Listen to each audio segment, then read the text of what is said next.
I'm Aaron from PhoneDog.com, and let's say you don't like Sense, you don't like TouchWiz, you don't like Motorola's user interface. A great device for you could be the LG Nexus 4. It's branded as the Google Nexus 4. It's the latest iteration in the Nexus line of devices, and it's packing some pretty killer specifications as well. It's got a quad-core 1.5 gigahertz processor, a 4.7-inch IPS HD display, an 8-megapixel camera, Android 4.2, and more. Is this the Android device for you, considering that it's only $300 out of the box, full retail, no contract, or should you go with the Note 2 or the Droid DNA or the One X Plus? We'll find out in the full review, but first, special thanks to our partners at Best Buy Mobile for giving us devices like the Nexus 4, devices very similar to this, for use in our One Paw Bandit giveaway game. When you go into Best Buy Mobile, you'll walk out working. They'll help you set up your email, your web, your contacts and settings and more. So when you walk out the door, you're good to go at Best Buy Mobile. Let's get up and personal with the LG Nexus 4. It's a full review, and it starts right now. If you're wowed by stock Android and you're even more wowed by a killer price point, the LG Nexus 4, also known as the Google Nexus 4, could be the ultimate Android device for you. This is available if you can get your hands on it from Google Play. 8GB version is $299, 16GB version is $349.99. Now the great thing about this device, those are unsubsidized prices, and that means it's full retail. That's what you're paying. You're not signing a 2-year agreement. So you look at like the Note 2, for example, $650 give or take on your carrier, other devices, $549, $599, full retail, starting at $300 for a device that's really well spec'd all around. It's got stock Android, so if that's your thing, you can take advantage of that as well. It's a Nexus device, but Google's kind of doing an interesting thing with the Nexus program right now. Not only is it intended for developers, you hear Nexus and you think like rooting your device, hacking your device. For those people that really just want to tweak and modify their device, in some ways, they're marketing towards consumers now as well, though I will argue until the end of time, stock Android is not the ideal consumer solution. I would recommend a Sense device, a TouchWiz device, or perhaps even a Motorola device way before I'd recommend stock Android for the mainstream consumer. That said, the reason why I recommend that is because of the value add that you get in the software. Sense, TouchWiz, and to a lesser extent Motorola's UI pack cool software features that just aren't available in stock Android. So it's like they've taken stock Android and moved along with it and created some better features you don't see in the stock version. That said, that aside, you're packing some pretty good specs here. 1.5 gigahertz quad-core Snapdragon S4 Pro CPU, so quad-core processing power, a 4.7-inch IPS HD display, an 8-megapixel camera with 1080p HD recording. In the back, you got 2 gigabytes of RAM, or I shouldn't say in the back, but you got 2 gigabytes of RAM on this device, and then you have battery as well, 2,100 milliamp hour battery, 4.9 ounces in terms of weight, and it packs Android 4.2, also known as Jelly Bean, on this device. So stock Jelly Bean here, the new Jelly Bean. I call it the new jellies. New jelly, are you jelly? I hate when people say that, but I've heard it on the internet, so it must be cool. That said, here's the device, and it's packing stock Android. So for a lot of people that are Android purists, they're really going to enjoy this because it takes away and strips down all of the notification stuff, as you can see here, and you've got Google stuff, calendar, camera, Chrome. You notice there's no stock browser. Chrome is the browser. Currents, you got news and weather, people, phone, playbooks, magazines, movies, and TV. You got Twitter, you got speed test, and more. So you can see some stuff that I've installed. Then you can obviously see the Google integration, but no carrier installed bloatware on this device. You've got Google Wallet, which is nice out of the box, and then Android 4.2. So you'll notice a couple of changes right out of the gate with Android 4.2. First of all, a slightly revised notifications bar where you can not only clear your notifications as you see fit, but you can also flip it around and get easy access to popular toggles. Brightness, settings, Wi-Fi, T-Mobile, of course the network identifying information, the battery life, airplane mode, Bluetooth mode, and more. But let's talk about the build really quickly here. You've got on-screen buttons, back, home, and recent applications. Again, stock Android through and through here. Power button on the right side. Micro USB charging port at the bottom, volume rocker over on the side with a micro SIM card slot, which has to be removed with a special tool, which comes in the box, and then you've got a 3.5mm headphone jack. Now, what's really impressive about this device is a couple things. One, the price point, and heck, that would be an impressive price point even if this thing were plastic. This has a really nice feel to it. It really feels good. Feels nice in the hand. Glass all around. Got the Nexus logo on the back with LG. It really is a good-looking device, and you think, I paid $299 for that and got this. It's really impressive all around. But back to what I was saying about the notifications bar, a couple of cool settings here. You can press and hold and easily access with your 2 fingers the quick settings, or I can scroll down and just access my normal notifications bar with my network ID. Now, this accepts AT&T and T-Mobile SIM cards, although unfortunately there's no LTE capabilities in the Nexus 4. Unless you live in Canada and you tweak it around, etc., etc. Not available in the US or in other countries that don't have that particular type of LTE.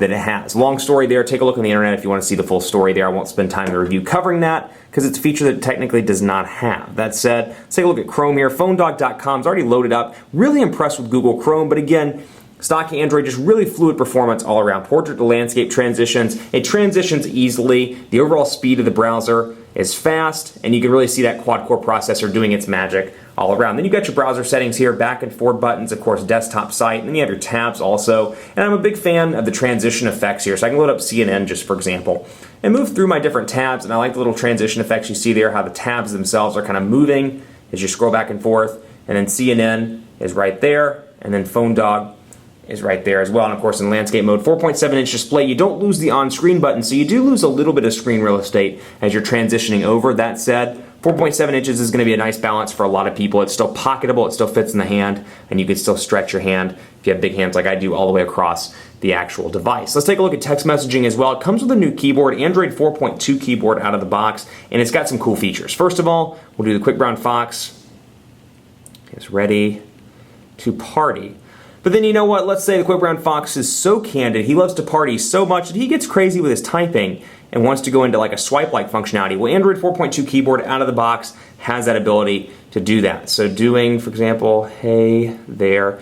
So swipes your thing, you got the ability to do that on the Android keyboard out of the box. Now there are plenty of different alternatives on Google Play, a bunch of different keyboards, SwiftKey and more. If that's something that interests you, you can download those from Google Play online, anywhere from free all the way up to paid version, depending on which keyboard you go with. But no branding whatsoever outside of the Nexus and LG, so really an all-around kind of stock device here, and the first Nexus device made by LG. Keyboard fits really nicely on the device, or I should say it really feels nice. Then of course landscape mode, granted, yeah, you do have the on-screen buttons, but you still get a decent sized rather landscape keyboard here on this device. Let's talk also about the Google Play Store. Speaking of, actually, you know what, I'll show you Gmail. This is some pretty cool features. The new Gmail features are available in Android 4.2. One of my favorites, swipe to archive, really a useful one right there. And I can go into a message, for example. Let's go into this one, and let's see what we can do.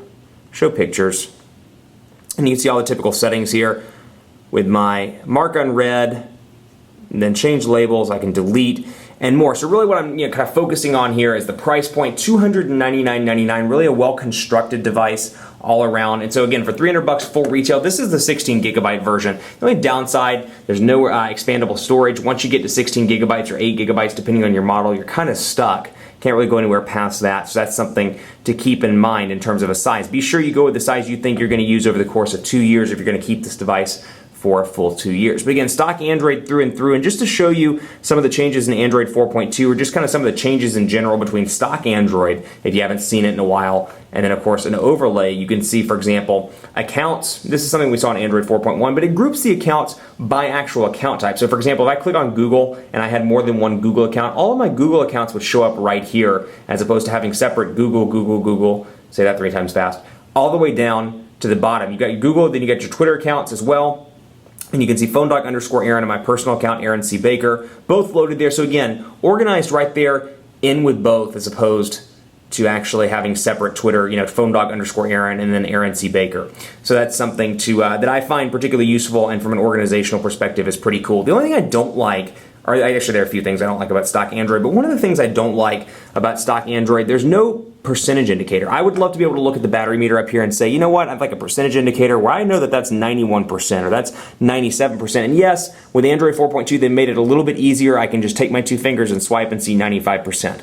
In my opinion, that's one step too many. I should be able to have a battery percentage right there in the main area, right beside the battery indicator in the top right-hand corner, where I can see, okay, 95%, just like I do on some of Samsung's devices, and just like I do on LG's devices with their custom skin, with LG's user interface. Things like that, I think that'd be a great feature to stock Android. I'm honestly surprised they haven't implemented that yet. Pretty much a shock, actually. I'm noticing that this wallpaper is causing the camera to have all kinds of focus issues, so my apologies for that. Really would like to see that.